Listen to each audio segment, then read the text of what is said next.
ஜோரா மழை பெய்யுது. எனக்கு இது மைதா போண்டா சாப்பிடணும்னு கிரேவிங்ஸாக இருக்குது. நான் இப்போ பச்சை மிளகாய் பொடிசாக கட் பண்ணி வச்சுருக்கிறேன். டீ நல்லா சுட சுட இஞ்சி ஏலக்காய் தட்டி போட்டு நல்லா கொதிச்சிட்டு இருக்குது. இந்த சமயத்தில் செம்மையாக இருக்கும் போண்டா. வாங்க எப்படி செய்யறது பார்த்துடலாம். இப்போ நான் பச்சை மிளகாய் பொடிசாக கட் பண்ணியிருக்கேன். இப்போ நம்ம இந்த கிண்ணத்தில் போட்டுடலாம். இப்போ நம்ம இஞ்சியை தோல் சீவி நல்லா பொடி பொடியாக எடுத்து போட்டுடலாம். ஒரு துண்டு போதும் நம்மளுக்கு. இல்லைன்னா உங்களுக்கு ரொம்ப காரமாக வேணும், ஃப்ளேவர் வேணும்னா நீங்கள் 2 கூட போட்டுக்கலாம். இந்த அளவுக்கு இஞ்சி நல்லா ஃபைன் சாப் பண்ணிவிட்டு நம்ம கிண்ணத்துக்கு ட்ரான்ஸ்ஃபர் பண்ணிடலாம்.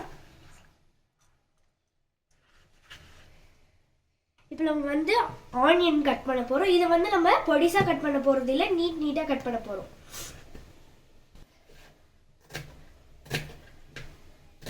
ஆனியன்ஸ்லாம் கட் பண்ணி முடிச்சுட்டேன். இப்போ நான் கொத்தமல்லியும் கருவேப்பிலையும் கட் பண்ண போகிறேன். இதை நம்ம சாப் பண்ணிக்கலாம். நம்ம கட் பண்ணி வச்சிருக்க கொத்தமல்லியும் கருவேப்பிலையும் இதில் போட்டுடலாம்.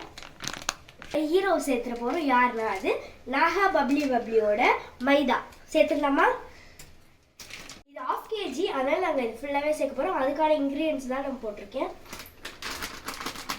நான் ஒரு வாட்டி இன்க்ரீடியன்ஸ்லாம் சொல்லிடுறேன் என்னென்ன போட்டிருக்கேன்ட்டு. 4 பச்சை மிளகாய் பொடிசாக கட் பண்ணி போட்டிருக்கேன். கொத்தமல்லி கருவேப்பிலை நான் ஒரு கொத்து போட்டிருக்கேன். அப்புறம் பெரிய வெங்காயம் 5 போட்டிருக்கேன். இஞ்சி 2 துண்டு, அதான் நம்மளுக்கு எவ்வளோ வேணுமோ அவ்வளோ போட்டிருக்கேன். அப்புறம் இப்போ மைதா 2 டேபிள் ஸ்பூன் அரிசி மாவு போட போகிறோம். கிறிஸ்பினஸ்க்காக நம்ம இப்போ போட போகிறோம். நம்ம ரெட் சில்லி பவுடர் போட போகிறோம். ஆல்ரெடி நான் 4 பச்சை மிளகாய் போட்டிருக்கேன். இப்போ நம்ம பார்த்து தான் போட போகிறோம்.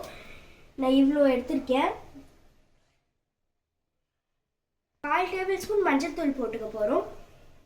இப்போ தேவையான அளவு உப்பு சேர்த்துக்கலாம். மாவு இப்போ 1 பிஞ்ச் போட்டுக்க போகிறோம். நல்லா கிறிஸ்பியாக புசுன்னு வரதுக்கோசம் நான் போட்டுக்கிறேன். இப்போ நம்ம எல்லாமே செஞ்சாச்சு. இப்போ நம்ம போண்டா கன்சிஸ்டன்சிக்கு மிக்ஸ் பண்ணுறது தான் நம்மளோட வேலையே. கொஞ்சம் கொஞ்சமாக தண்ணி விட்டு நம்ம மிக்ஸ் பண்ணிக்கலாம்.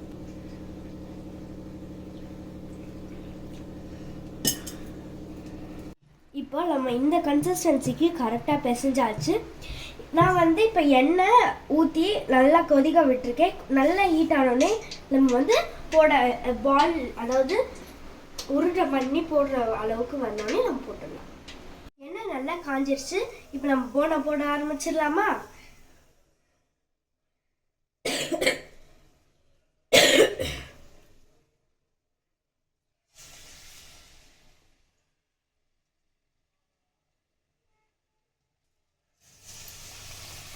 தனியாகவே போட்டுக்கலாம். ஒட்டி போட்டால் நம்மளுக்கு அது எல்லாமே ஒட்டி மாவு மட்டும் தனியாக சாப்பிட்ற மாதிரி ஆகிடும். இப்போ நம்ம இதை போட்டோம்ல, ஆனால் ஒரு குறிப்பு, நம்ம ஹை ஃப்ளேம்லேயே வச்சு பண்ணணும். கொஞ்ச நேரத்துக்கு பண்ணோன்னா வெளியில் இருக்கிறதா கிறிஸ்பி ஆகும். ஸ்லோ ஃப்ளேமில், ஆனால் மீடியம் ஃப்ளேமில் வச்சு கொஞ்ச நேரம் அப்படியே காய விட்டோம்னா அது உள்ளே இருக்கிறதும் சாஃப்ட் ஆகி, அதாவது கிறிஸ்பி ஆகி உள்ளேயும் வெளியும் நல்லாவே சூப்பராகவே இருக்கும். போண்டாவும் சூப்பராக வந்துடும். போண்டா நல்லா கிறிஸ்பி ஆகிட்டே இருக்குது.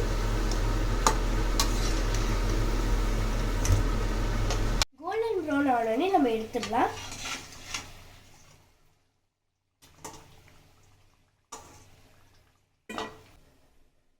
எனக்கு ஃபேவரட்டான மைதா போண்டா ரெடி. நான் இப்போ பால்கனியில் போய் உட்காந்து சாப்பிட போகிறேன். டீயும் ரெடி ஆகிடுச்சு.